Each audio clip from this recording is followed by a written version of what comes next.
Tidak ada yang aneh pada awalnya. Begitulah semua kisah buruk dimulai. Malam itu hujan turun tipis di stasiun Tugu Lama, stasiun kecil yang sudah lama tak muncul di peta digital. Lampu-lampu kuning redup menggantung seperti mata lelah, berkedip pelan seolah ragu untuk tetap hidup. 5 sekawan berdiri di peron 3. Raka, yang paling tua, membawa ransel besar dan wajah skeptis. Dimas, si penakut tapi sok berani. Sari, satu-satunya perempuan, pendiam dan sensitif. Bima, tukang bercanda yang tak pernah percaya hal mistis. Dan Aldi, yang sejak sore tadi terus merasa ada yang mengawasi. Mereka seharusnya pulang dari pendakian. Tapi kereta terakhir ke kota besar sudah lewat 1 jam lalu, atau begitulah yang dikatakan aplikasi. Namun papan jadwal manual di stasiun berkata lain. Ini pasti kereta tambahan, kata Raka. Jam segini? Dimas menelan ludah. Kok sepi banget, sih? Tak ada petugas. Tak ada penumpang lain. Bahkan suara hujan pun terasa jauh, seperti datang dari dunia lain.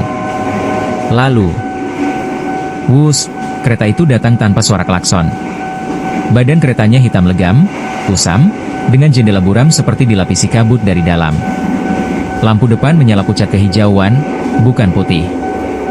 Pintu terbuka sendiri. Tidak ada masinis yang terlihat. Naik atau enggak? Tanya Bima sambil tertawa kecil. Kalau enggak, kita tidur di stasiun nih. Tanpa tahu bahwa keputusan itu adalah batas terakhir kehidupan normal mereka, kelima sekawan melangkah masuk. Begitu pintu tertutup, hawa dingin langsung menyergap. Interior kereta terlihat kuno, kursi kayu panjang, lampu gantung bergetar pelan, dan bau besi tua bercampur tanah basah. Kereta mulai bergerak. Perlahan, lalu semakin cepat. Sari memegang lengannya sendiri. Kalian ngerasa nggak, kereta ini nggak kayak naik kereta biasa? Ah, perasaanmu aja, jawab Bima. Namun Aldi memperhatikan sesuatu. Di jendela, tidak ada pemandangan. Bukan gelap. Bukan terowongan. Melainkan kabut pekat yang berputar, seperti asap hidup. Jam tangan Raka tiba-tiba berhenti di pukul 00.17. Ponsel mereka, semuanya mati bersamaan. Kereta melaju tanpa suara rel. Tanpa getaran. Seolah meluncur di udara kosong. Lalu terdengar langkah kaki. Dari ujung gerbong, muncul kondektur tua dengan seragam lusuh dan wajah kelabu. Matanya kosong, seperti kaca mati. Ia berhenti di depan mereka. Tiket, katanya pelan, suaranya seperti datang dari dalam sumur. Kami, nggak punya, ujar Raka. Kondektur itu menatap satu persatu, lalu tersenyum, senyum yang terlalu lebar untuk wajah manusia. Tidak apa, katanya.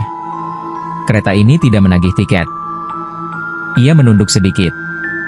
Yang kami ambil, adalah tujuan, lampu berkedip. Kondektur menghilang. Kereta melambat. Di luar jendela, kabut mulai menipis. Muncul sebuah stasiun, tapi bukan stasiun dunia manusia. Langitnya merah gelap. Tanah peron retak seperti kulit terbakar. Tiang-tiang lampu melengkung tak wajar, seolah menahan rasa sakit. Papan nama stasiun terbaca jelas, stasiun pulang. Pintu terbuka paksa. Ini bukan kota kita, bisik Dimas dengan suara gemetar. Sari tiba-tiba berdiri. Wajahnya pucat. Aku pernah mimpi tempat ini, katanya. Waktu kecil. Orang-orang turun dari kereta dan gak pernah naik lagi. Sebelum sempat mencegah, Sari melangkah keluar. Begitu kakinya menyentuh peron, tanah menyeretnya masuk. Ia menjerit. Tangan-tangan hitam muncul dari celah retakan, menarik tubuhnya ke bawah. Dalam hitungan detik, Sari lenyap, menyisakan gema jeritan yang terpotong tiba-tiba. Kereta langsung menutup pintu. Dimas menjerit histeris. Bima membeku. Aldi muntah di lantai. Raka memukul pintu. Buka. Kami turun sekarang. Tak ada jawaban. Kereta kembali bergerak. Jam masih menunjukkan pukul 00.17. Lampu berubah merah. Gerbong mereka kini berbeda. Dindingnya dipenuhi bayangan manusia yang bergerak sendiri, berbisik, menangis, menertawakan. Satu persatu, bayangan itu berubah wajah. menjadi wajah orang-orang yang mereka kenal. Ibu Raka, ayah Dimas, teman lama Bima yang pernah ia hina. Sosok kecil mirip adik Aldi yang telah meninggal. Mereka bukan nyata, kata Raka, meski suaranya bergetar. Tiba-tiba kursi di depan Bima bergerak. Seseorang duduk di sana. Itu Bima, versi lain dirinya. Wajahnya rusak, matanya hitam berlubang. Kau selalu menertawakan ketakutan orang lain, kata sosok itu. Sekarang, tertawalah. Bayangan itu menarik Bima. Tubuh Bima menghilang ke dinding, diserap bayangan lain seperti lumpur hidup. Tinggal 3. Kereta makin cepat. Kondektur muncul kembali. Tinggal 2 pemberhentian, katanya. Apa yang kalian mau dari kami? Teriak Dimas. Kondektur menatapnya lama. Kereta ini membawa jiwa yang tersesat, katanya. Yang naik karena tidak tahu arah pulang. Lampu berkedip keras. Tiba-tiba, Dimas berteriak kesakitan. Bayangan ayahnya memeluknya dari belakang, menyeretnya perlahan.